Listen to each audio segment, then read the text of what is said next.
Ooh.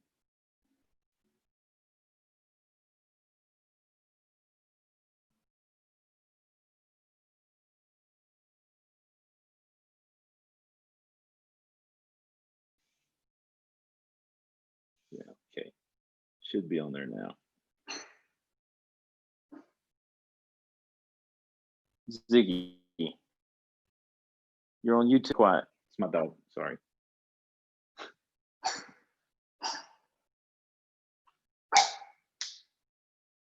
Quiet. I can't even find my own YouTube channel. There it is.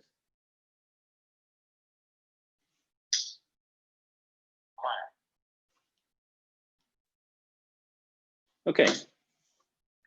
So now we're good to go. So Exodus chapter 3, and like I said, we are in, we finished up verse 15 last week. So this week we're going to look at verses 16 through 22. So Exodus chapter 3, starting in verse 16. I'm going to read to the end of the chapter, and then we're going to talk about it.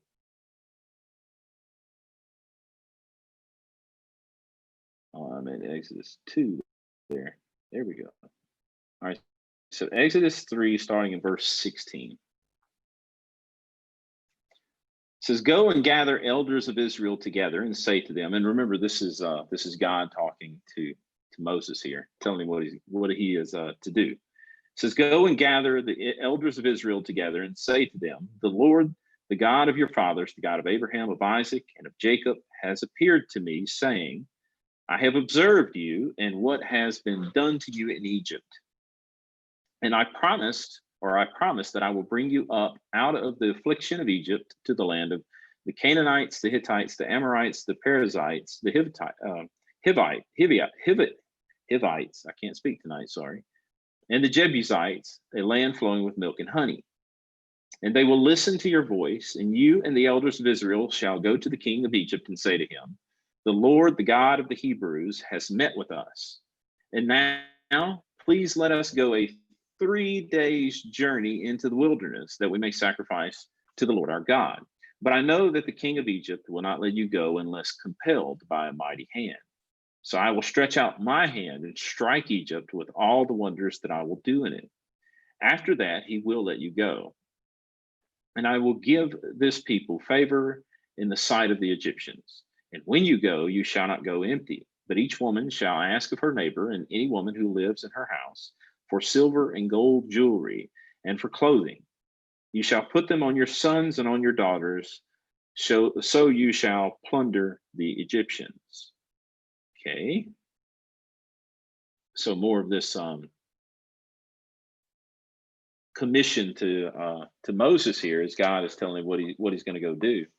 He's given instructions actually of how he's supposed to how he's supposed to go about things when he gets to Egypt. And the first step is that he's supposed to do what? To convene this assembly of all the representatives of the people, so the elders there, and so that through all of these representatives or these elders, that they might get to know about the people might get to know about the deliverance of the Lord and who it is that's going to provide it for them, and that is through Moses. So that's why you get in verse 16 that Moses is commanded to go assemble the elders and say to them, the Lord, the God of your fathers, the God of Abraham, Isaac, and Jacob, appeared to me. Now, this is the first time that like a major group in Israelite society, that would be these elders and Moses included, that they're to play this significant role in the whole narrative, which is we haven't really seen this before. Now the elders there were they were a well-known institution, if you will, in society at that time. Through age, they were looked up to as those who were capable of leading the community. And this is also why I think that, and this is kind of a side note to this whole thing though, I think an elder-led church is the proper biblical understanding of what the church is supposed to be, but that's a different topic for a different time. But it wasn't the role of the elders to frame legislation or even establish any kind of legal precedents within the society, but rather they were to kind of administer the these agreed upon statements of the community, and they would arbitrate if there were disputes. By accepting the authority and judgments of the elders, the society of people, they could live in a harmonious way without having to resort to any kind of violence, to be able to settle disputes between individuals and families. The institution of elders did much to promote the bringing together and a good word would be solidarity. That's even common today. The solidarity and other type deals within the societies, not just Israelites. This would have been something within other areas of the region at that time as well. It was obviously impossible for all the Israelites to gather together and be able to hear Moses. There were just too many of them. So the message that he was supposed to give to the people of Israel, he had to give it to them indirectly through those who were existing already in their structure as authority figures, which would be the elders. Now Moses was he was supposed to present himself to these elders as the divine spokesman to whom God has appeared. Right? This is, tell them that God has appeared to you, and therefore he stands as the forerunner to the prophets. Though we have already looked at within Genesis patriarchs who had been given divine revelation specifically, those patriarchs hadn't really been commissioned to act as one of God's heralds or a prophet. So Moses here is actually the forerunner of the prophets. And there are three titles that we see here that are used to identify God. And there are those that have already occurred in talking to Moses from back in verse 6 and again in 15.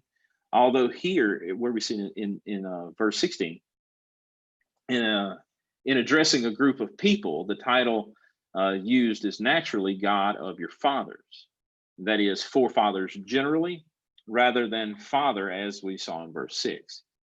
And the message that he has to bring is one that concerns the God of the covenant, and it arises out of his commitment to his people over the generations, right? Moses is to begin by assuring these authority figures, these elders within the community, of God's care for his people.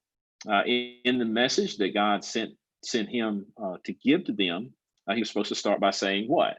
I have seen over you, or I have watched over you and have seen what has been done to you in Egypt. So that type of message, it would recall, if you'll think back to Joseph's dying words, he said, back in Genesis chapter 50, verse 24, he said, God will surely come to your aid.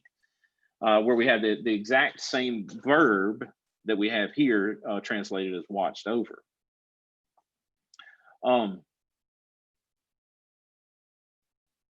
This isn't just an exercise of establishing facts either, as far as saying that this is what I'm going to do.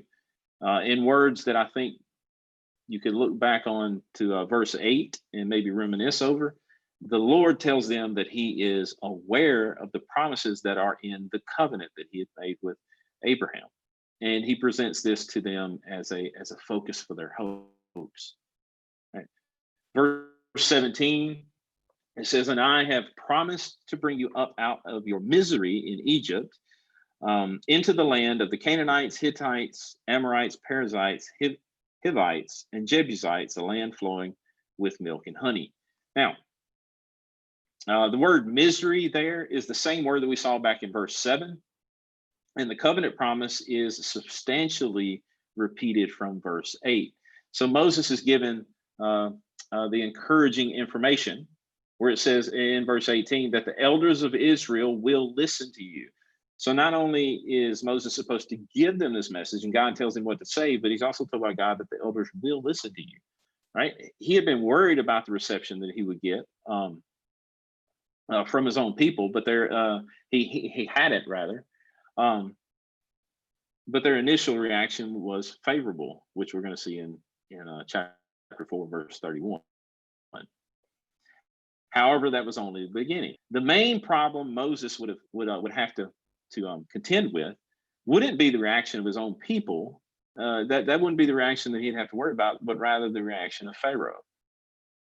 Right? Because then God goes on to tell him, then you and the elders, you're to go to the king of Egypt, to Pharaoh, and say to him, the Lord, the God of the Hebrews, has met with us. Now, as Pharaoh, he wouldn't be expected to be familiar with the name the Lord. So this kind of explanatory title, the God of the Hebrews, is added using the term that anyone who was a non-Israelite would have used. And we can see that from back in chapter 1, verse 15. Now, the use of where it says has met with us rather than has appeared to us, so saying that God has met with us rather than he's appeared to us, probably comes about because of two factors of the whole situation. The Lord had, in fact, only appeared to Moses, though in a very real sense, he had met with the elders also when Moses came and conveyed to them the exact message that God had given to him. But further, the term kind of met with us, it emphasizes the sudden and unpredicted nature of this whole encounter. And it would act as sort of an explanation to Pharaoh as to why a request such as the one that they're going to make had not been previously made before. Because it's not as though this is something that God's been telling us for a long time. And the Pharaoh might say, well, why are you just now mentioning it? Well, to say that he has met with us is almost like, well, God has convened a meeting and this is what he says. So it kind of, I think that kind of explains it in somewhat of a good fashion. But the whole request itself was one that kind of struck at the roots of the Egyptian state and religious system. You might not have thought about that before. But the request is this. If you look, it says, let us take a 3-day journey into the desert to offer sacrifices to our God. So in itself, if you think about that, it's a proper demand for religious freedom, isn't it? To be able to go out and to sacrifice and worship the God of your choosing. They were kind of requesting it in a firm but polite term, that they should be permitted to worship their God in a way that would honor him. You see, but according to Egyptian thinking, Pharaoh himself was the god Horus walking on earth. And then at his death, he would become the god Osiris. So this was kind of blasphemy to make this request to Pharaoh, and revolutionary because it constituted an affront to Pharaoh's divine status, if you will. Notice also, I think that it was a request to worship in an area that was outside of Egypt's control. So the Egyptians had no control over the area they wanted to go to out in the desert.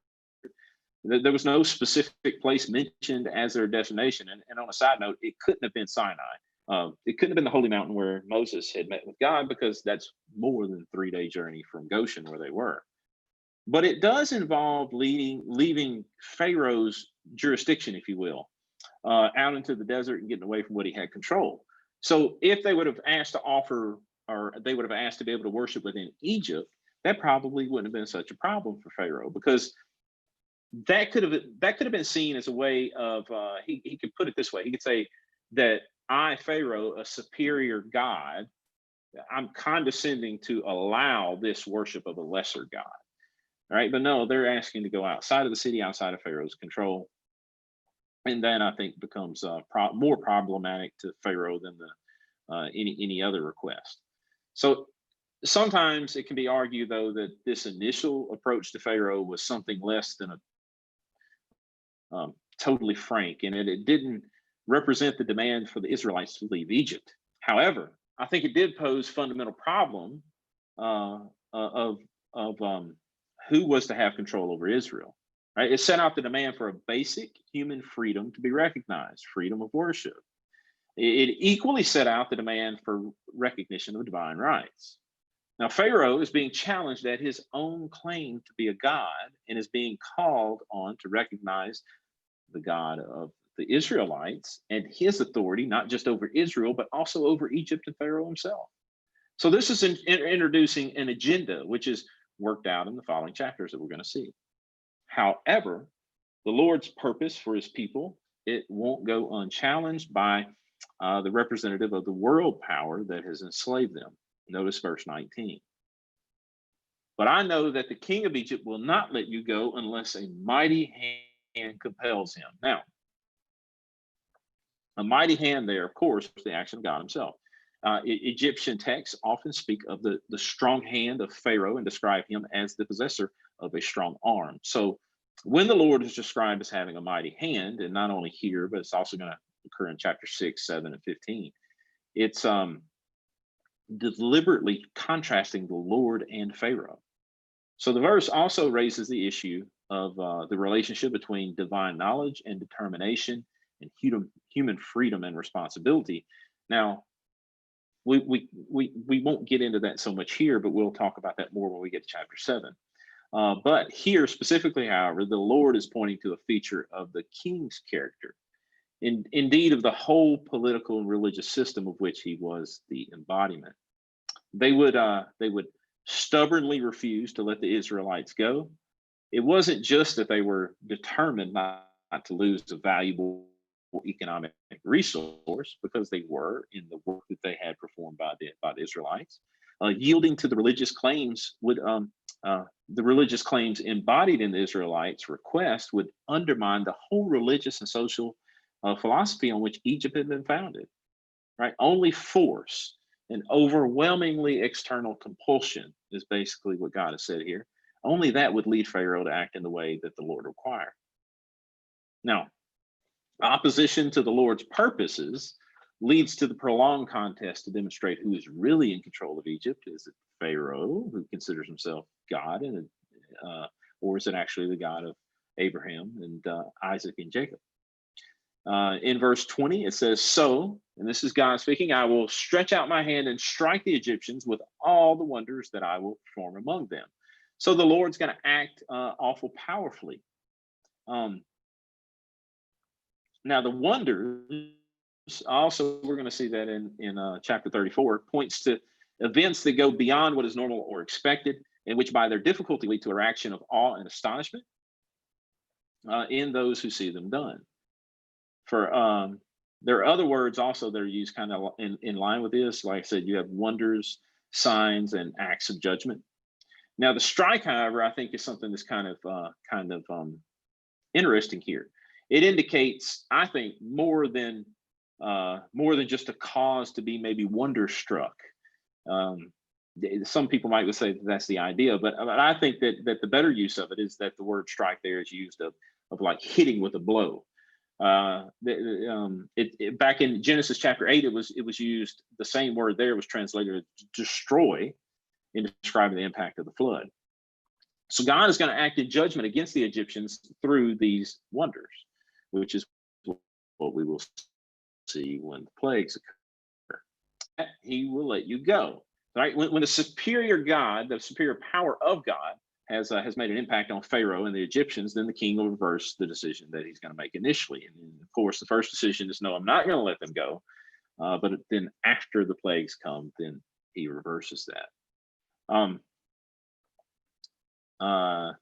The verb there, I think, it may require a stronger translation than let go. In Leviticus chapter 18 and 20, it's translated as to drive out, speaking to, maybe it's not so much that once Pharaoh sees all these powers and wonders and has these plagues put upon him in Egypt by God, it's not just that he's going to be like, okay, you can go. It's going to be more like he's to the point that he drives them out of Egypt, per se. To send them away, I think, is a more positive way to look at it. Now, what's noteworthy is that the verb is closely related to that used at the beginning of the verse for stretch out. So they're really close in relation. Pharaoh's action is clearly presented as the consequences of what the Lord had done. Because the Lord has put out his hand, then Pharaoh will put Israel out of Egypt. Right? And not only will he put them out of Egypt, but what are we told? That the people are going to leave there victorious. They're not just leaving with their heads hung in shame. It says in verse 21 that I will make the Egyptians favorably disposed towards this people. Right? So that when you leave, you will not go empty-handed. Now, favorably disposed there, it indicates that they would be prepared to act in a kind and generous fashion toward them. So it's like if the women were working in the houses and they would ask the Egyptian women for things out of the house, and the Egyptian women would look to them in a kind and generous way. It indicates the extent to which the Lord will triumph Egypt and fulfill the promise that he had given to Abraham, that afterwards, that is with Abraham's descendants, they will come out with great possessions. If you'll remember that from back in Genesis chapter 15. And I kind of alluded ahead to verse 22. Verse 22 says that Every woman is to ask her neighbor and any woman living in her house for articles of silver and gold and for clothing, which you will put on your sons and daughters, and so you will plunder the Egyptians. Now, although that word there for clothing is a general term, I think here it gives us the idea of valuable clothing rather than just some type of ordinary clothes that would be worn. The older translation of ask or borrow rather than give kind of gave you a weird understanding of the passage by kind of introducing a thought that or the thought of whether it is proper to borrow something that you don't intend to return. However, the verb is usual. The verb is the usual word for ask or demand. I think that's a better way to see it.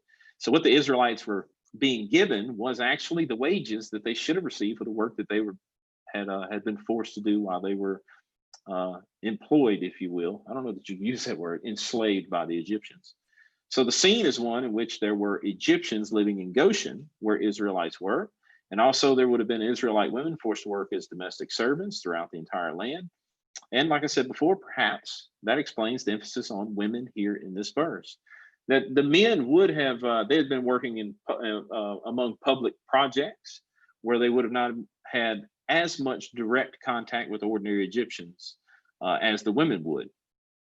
But even that being the case, even though women aren't mentioned here, that doesn't mean that they don't carry out spoils, because they do. They're definitely involved in the spoiling of the Egyptians, and we find 11 when we'll see the Exodus out. They're going to leave like a triumphant army, if you will.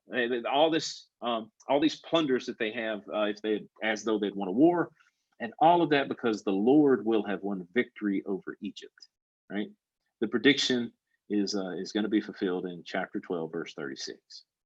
Now, looking back on this chapter, God reveals to Moses what's going to happen. And then the outcome of that, it corresponds to what the Lord said. And then we and those for whom Moses originally told the story, we know this already. But going back over the way events unfold, it makes it clear the reality of God's control over history. And that's a lesson that we have to learn, right? What he predicts will come to pass.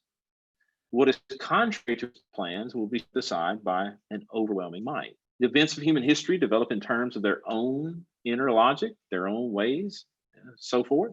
But overall, there's this controlling hand of God. This doesn't make the events any less real, nor does it make the choices and challenges involved in these events any less difficult for those people who were involved in them. The pain, the agony, uncertainties, and the doubts are all very real. But being invited to see events unfold from the divine perspective, it strengthens the conviction of faith that in every set of human circumstances, no matter how dark, the ruling and governing hand of God is effectively accomplishing his purposes. In this way, the endurance of faith is matured, and the call for repentance is issued to those who are in rebellion against God's purposes because of the final futility, if you will, of their refusal to submit to him.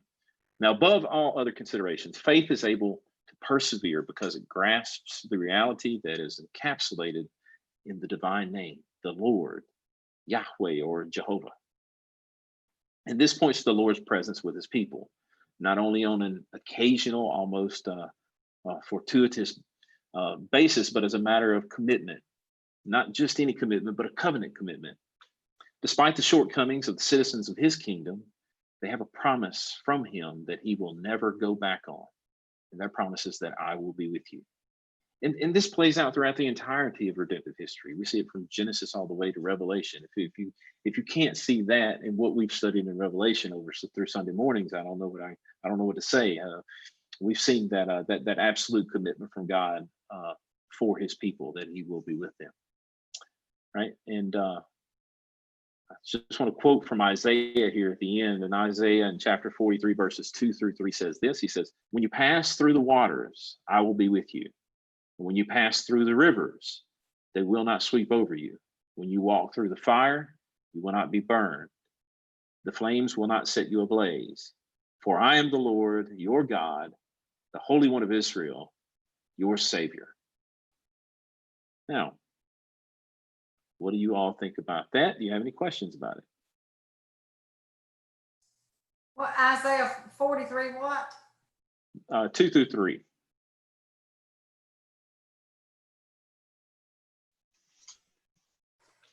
I think that's awesome that you brought out the promise of God. I will be with you regardless. Yeah, well, that encapsulates the whole passage. I think that's God's basic point here. That's what we're supposed to see, and we're seeing the event not every step of the way how it unfolds, but we're getting to see it, like I said, from God's perspective, and I think that's so important that we get to grasp this out of it. Where if you're caught up in situations like that, so it would have probably been hard for the Israelites in the moment to be able to grasp all that, but we get to grasp it because we're getting a different picture that He'll always be with His people. He doesn't abandon them, and His promises are they're right and true. Again, as I said, as we've seen throughout all of Revelation, and especially now that we're in the chapters 21 and 22, with the promises being consummated in the new heavens and new earth. Any questions or comments?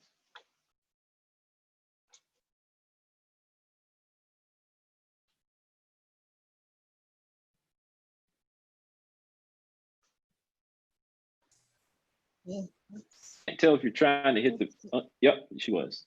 Go ahead. I just said that you always think I've always started these covenants from centuries ago, but we have a covenant with God ourselves, Absolutely, we do. not just with everybody else. Yeah, that was good. Absolutely. I think the only way to look at redemptive history is through the lenses of the covenant. That's just the way God has always He's always dealt with His people, is through covenants. It's a great way to understand it. And I like the way when you talked about compelled.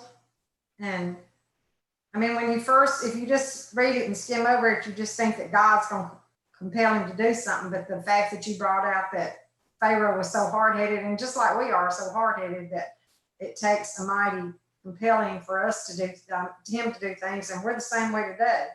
You know, it takes a mighty compelling for God to get us to do things. So it speaks to both. God has the powerful, mighty hand to help our powerful hard-headedness. Yeah, we can be stubborn. Yeah. I know I can. Yeah. Thank you. Wonderful. Thank you. Absolutely. And so if there's nothing else, we can go on and I'll at least end the YouTube stream here. I don't know why I never start with and end with a welcome on this, being as it's on YouTube, and and then a conclusion. But anyway, thank you if you're watching on YouTube, and if you watch this video, I appreciate you watching, and we'll see you next week. Now, but I forgot to go. See, I got too many different pages. Here we go. Wait.